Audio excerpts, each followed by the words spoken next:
We are the Group 3. The best group. Group 3.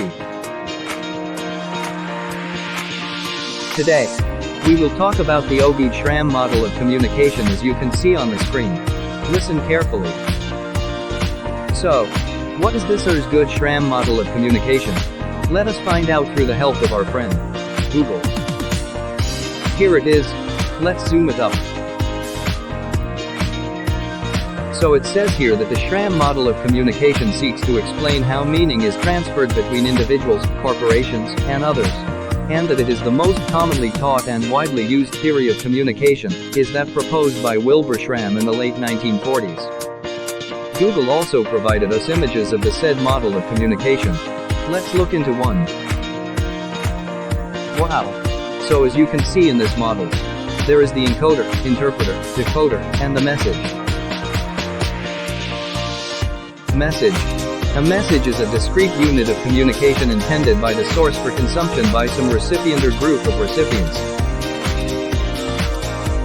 In simple words, the encoder is the one who does encoding, or the one who sends the message. Decoder. The decoder is the one who receives the message. It is the one that interprets the message. And at last, interpreter. It is the person trying to understand, analyze, perceive, or interpret. All done. Now let us see an example of the Osgood-Schramm model of communication. Osgood-Schramm model of communication can be interpersonal, wherein it happens within yourself. Interpersonal communication.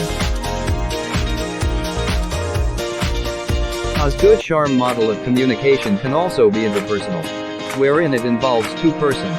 Each person acts as both sender and receiver and hence use interpretation.